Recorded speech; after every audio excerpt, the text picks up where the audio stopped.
Picture an angel so brilliant that even the stars seemed to dim as he moved past.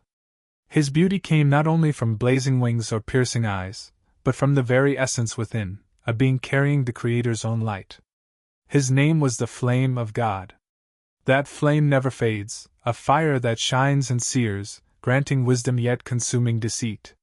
He is Kaelion. But ask yourself, what happens when such an angel is sent into utter darkness, a place with no trace of light, no echo of hope, no glimmer of glory? What would it mean when the flame of God was ordered to step into the very realm where all light is lost? This was not a fall, nor was it war. It was an assignment, a direct order from the Creator. And inside that mission rested a deep secret. Kaelion was not sent to battle, nor to redeem. He was sent to behold. Kaelion is the guardian of mysteries, trusted with the flame of divine wisdom.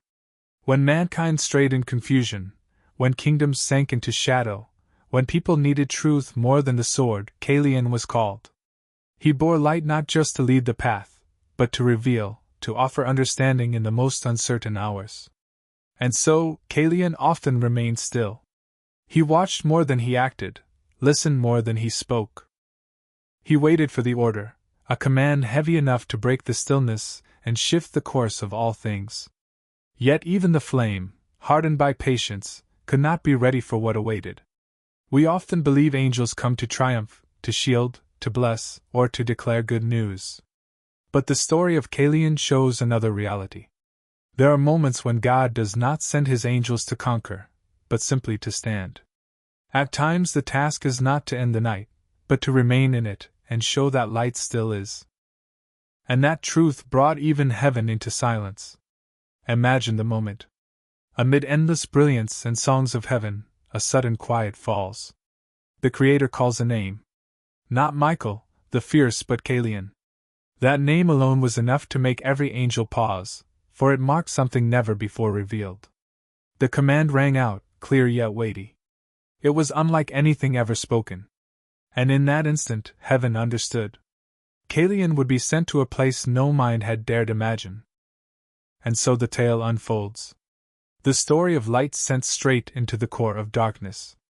A journey not to fight, not to save, but to see, to remember, and to return with wisdom. A mission that would change Kaelion himself, and through him, alter how we see light, shadow, and the love of God. Heaven, the realm that forever rang with songs of praise and shone with endless light, suddenly dropped into silence. All hushed as the Creator's voice thundered across the cosmos. Kaelion, son of flame, go down. None dared stir. Every angel stood still. For those two words, go down, carried a weight unlike any other. This was not a visit to earth to encourage a prophet. Not a call to shield a nation from its foes. Not a task to deliver hope or blessing. This command pointed toward a place even angels feared to name. Tartarus, the abyss, the cage of the defiant. Michael, the great leader of heaven's hosts, who had endured endless battles, bowed quietly. Gabriel, the herald whose voice once declared news that altered history, held back breath. Angels' eyes locked, wide with dread and shock. None dared whisper. For Tartarus had never been given to one still faithful.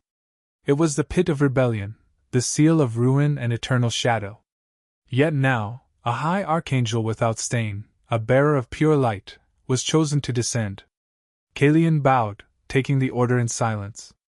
There was no reasoning, no comfort, no ally. Only the sharp decree, go down. In that moment, he felt silence weighing over all heaven. This was no common mission. It was total surrender. He stretched his wings. Light poured from them, flowing like streams of molten gold, reaching the very edge of heaven's glow. But beyond that border, the light began to fade. Not because it died, but because the place Kaelion entered could not reflect light. The lower he went, the heavier the dark became. It did not just surround him. It pressed within, trying to sink into his core. A choking despair, like the stench of the abyss itself, slid into every feather, every beat of his heart.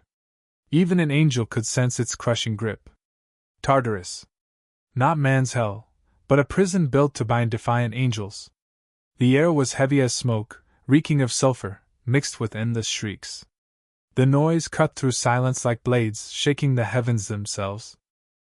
As he dropped through the depths, Kaelion heard tormented cries, the ghostly howls of the Nephilim, cursed offspring, the hybrid children of angels who had abandoned their posts for mortal wives. Warrior. Not Gabriel, the swift herald.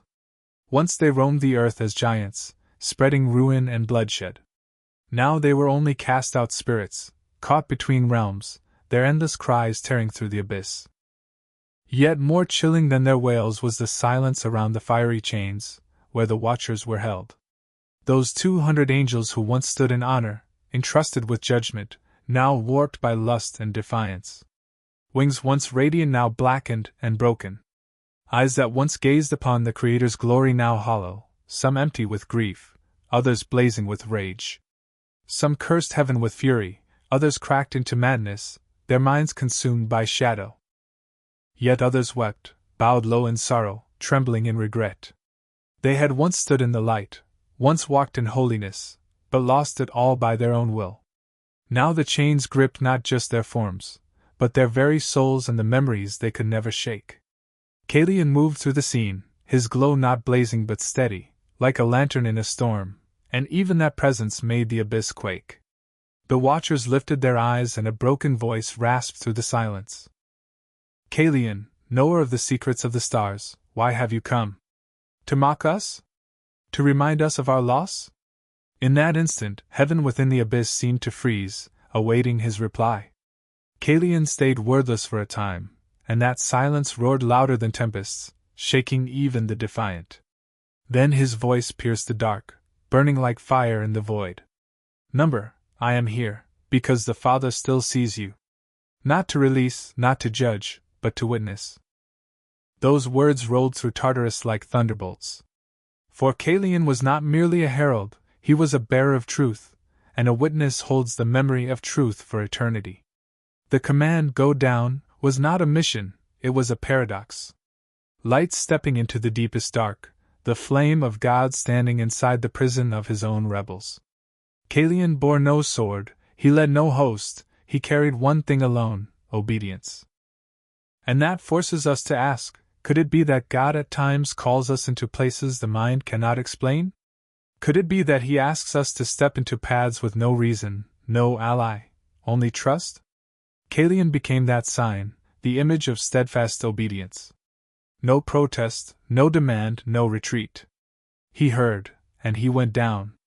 Each beat of his wings pulled him farther from heaven's glow, deeper into the abyss, while heaven stayed silent, leaving one question in the void, what awaits Kaelion there? He sank deeper into the shadows. The air around him thick like smoke, heavy and choking. Each step he took seemed to slice through eternity's silence, until he heard them, cries. At first faint echoes, then sharper, harsher, the endless wails of the Nephilim. The Nephilim, cursed offspring, hybrids born of angels who abandoned their calling and took mortal wives.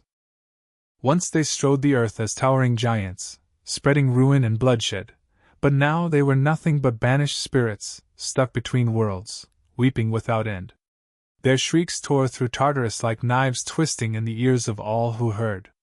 Kaelion moved in silence, his glow sending faint sparks across the writhing dark, though it could not ease their torment. At last he reached the place of burning chains. There the watchers lay bound, the 200 who once shone in splendor but were undone by lust and defiance. Their wings, once bright, now broken and scorched. Their eyes, once beholding the Creator's glory, now hollow, emptied by grief or blazing with hate. Some shrieked, cursing heaven, spitting rage against God. Others crumbled into madness, their minds devoured by shadow. Yet others wept, collapsed under endless sorrow, trembling with remorse. They had once known light, once walked in holiness, but lost it all by their own will. And now the chains bound not only their frames, but their very souls and memories they could never flee. Kaelion stood among them, his glow not blinding but steady, like a lamp in the storm, and even his presence made the abyss quake. The watchers raised their eyes, and a ragged voice cried out, Kaelion, knower of the secrets of the stars, why are you here? To scorn us? To remind us of our loss? In that moment, heaven and the abyss seemed to freeze, waiting for his reply. Kaelion was silent for a time, that stillness echoing louder than thunder, and even the rebels shivered beneath it. Then at last he spoke, his voice slicing the void like fire. Number, I am here, because the Father still sees you. Not to release, not to condemn, but to witness. And those words surged through Tartarus like lightning. For Kaelion was not simply a herald, he was a witness of truth, and a witness bears the memory of truth into eternity. He moved among the chained, gazing into eyes that once held light but now drowned in shadow, and Kaelion saw what none had dared to face before, the tears of angels. Could it be that one once holy could feel regret? Could it be that even the defiant longed for redemption they would never touch? The thought cut into Kaelion's heart like fire, and in that moment the flame of God burned not to destroy, but to reveal a truth, that God's justice carries sorrow. Judgment is not only an ending, it is a weight within the heart of the one who bears it. Kaelion then grasped that his task was neither to ruin nor to save, but to witness what heaven itself had sealed, so that when mankind would someday call these things only fading tales, there would remain one who still carried the true memory of them. He stood still, listening to the rattle of chains, to the wails, to the sobs that fell like rain into the pit, and through it all the flame of Kaelion endured. It did not fade, it did not boast, it simply burned. But then, deep in the dark, Kaelion sensed something else, a presence older than the Watchers, darker than their defiance, a terror even they dared not name. Another captive lay below, ancient and veiled, bound in the lowest abyss, and that Kaelion's true encounter waited. He pressed forward, the darkness thickening as if to swallow the last glow pouring from him. He had passed the bound Watchers, the cries of the Nephilim, yet something deeper still remained, a presence silent and crushing, so heavy that even the night seemed to recoil. And there Kaelion knew he was nearing the end of Tartarus. No more wails, no more clashing of chains, only silence, silence so vast it consumed. It was not peace, but the emptiness of something primal, a void that had never tasted life. Kaelion's flame flickered, not from weakness, but because this place rejected light itself. Then he beheld it, not creature, not angel, not demon, but a wound, a gash torn in the fabric of creation, a colossal whirlpool, pulsing and breathing like the universe's own unhealed scar. This was the first captive, without name or face, yet all of existence knew it. Some ancient writings called it chaos. Before heaven and earth took shape, before God's Spirit hovered over the waters, Genesis 1 verse 2, it was there. Chaos was neither righteous nor wicked. It was raw, unshaped power, carrying infinite promise and infinite ruin. When God spoke and formed the cosmos, he forced chaos back, marking its limits, yet he did not erase it. And in the abyss's lowest deep, that ancient terror still churned. Kaelion stood before it, and chaos knew him. You are the flame, you are order, you do not belong here. The voice was not sound, but a force. It pierced Kaelion's mind, stripping memory, unraveling essence, drawing him toward the vortex of formless void. It sought to erase him, to pull him into its shapeless ruin. But Kaelion did not bend. He stood not with pride, but with purpose. For he knew the Creator had sent him here, not to strike, but to remind this power that even chaos was still watched. Chaos spoke again, now questioning. Why do you still burn, when all other light has died? Kaelion's reply cut the emptiness like a blazing sword. I do not burn of myself. I burn from the one who made you. Those words ripped the dark, and for a moment chaos faltered. For even it had to recall, it was bound by limits. It had a beginning, and it will one day have an end. That moment held a truth greater than any war. Pause and reflect. What is your chaos? Perhaps none of us will ever stand in Tartarus as Kaelion did, yet each of us faces a personal abyss. Maybe it is the thoughts you cannot master, the fears you bury, the wounds you never dare voice, even in prayer. Kaelion's journey declares this: even chaos must bow to the Creator. Even the emptiness inside your heart cannot go beyond the limits He has drawn. And perhaps your greatest struggle is not to conquer the darkness in one stroke, but to remain within it and refuse to vanish. Kaelion spoke no further. He stood not as warrior, nor as judge, but as witness to the boundaries of God. His very presence became a reminder. The light still watches, even here. Then once more the voice of the Creator resounded from the depths. You have seen enough, O flame of God. Return and carry the sorrow of the abyss, that the world may one day grasp the price of love. Kaelion turned upward. Every beat of his wings lifted him from the pit, yet his heart bore a weight unlike any other. He had seen what no angel was meant to behold. The watchers in chains, the tears of those once holy, and chaos, the primal wound of existence. The flame of God still burned, but it was changed. It had not faded.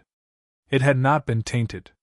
Yet now that fire carried a shadow, not of sin, but of understanding.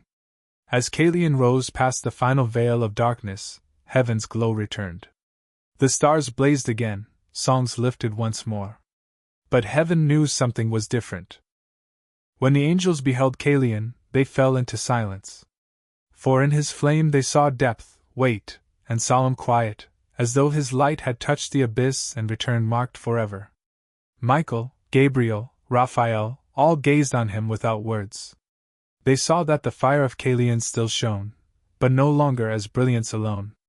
It was now a flame that had endured shadow, a fire that knew justice's burden, and the sorrow within the judge's heart. What Kaelion carried back was not a message, not a triumph, not even a promise.